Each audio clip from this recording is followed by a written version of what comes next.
Okay. Hello, my name is Michelle Murphy, and I will be doing a speech by Susan B. Anthony on women's rights to vote. In the 1800s, women in the United States had few legal rights and did not have the right to vote.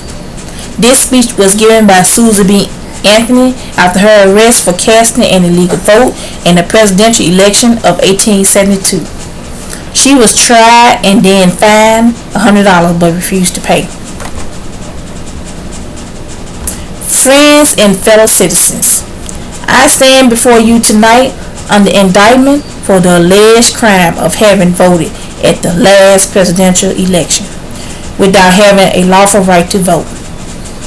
It shall be my work this evening to prove to you that in thus voting I not only committed no crime but instead simply exercised my citizen rights, guaranteed to me and all the United States citizens by the national constitution, beyond the power of any state to deny.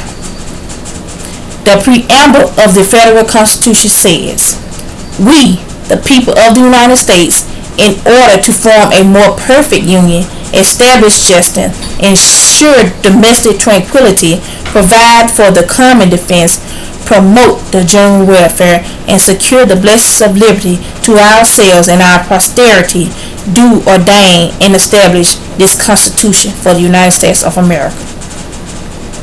It was we, the people, not we, the white male citizens, nor yet we, the male citizens, but we, the whole people, who formed the Union, and we formed it not to give the blessings of liberty, but to secure them, not to the half of ourselves and the half of our posterity, but to the whole people, women as well as men.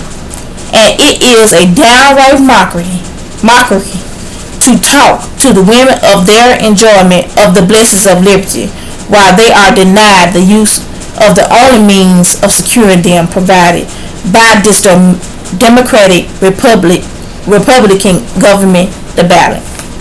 For any state to make a sex qualification that must ever result in the disfranchisement of one entire half of the people is to pass a bill of attainder or an ex post facto law, and it is therefore a violation of the supreme law of the land.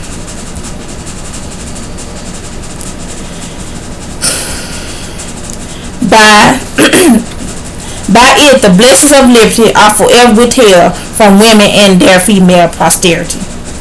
To them, this government has no just powers derived from the consent of the governed. To them, this government is not the democracy. It is not a republic. It is an odious aristocracy and hateful oligarchy of sex, the most hateful aristocracy ever established on the face of the globe, an oligarchy of wealth, where the rich govern the poor, an oligarchy of learning, where the educated govern the ignorant, or even an oligarchy of race, where the Saxon rules the African, might be endured. But this oligarchy of sex, which makes the father, brothers, husbands, sons, the oligarchies over the mothers and the sisters, the wife and the daughters of every household, which ordains all men sovereigns, all women subjects, carries dissensions, discord, and rebellion into every home of the nation. Webster, Worcester, and Bonneville all define a citizen to be a person in the United States entitled to vote and hold office. The only question left to be settled now is, are women persons? And I hardly believe any of our opponents will have the hardihood to say they are not. Being persons, then women are citizens, and no state has the right to make any law or enforce any old law that shall abridge their privilege or immunities. Hence, every discrimination against women in the Constitution and laws of the several states is today and null and void, precisely as is everyone against Negroes. My name is Michelle Murphy, and I thank you for listening. 5:45, 5 minutes and 5 seconds.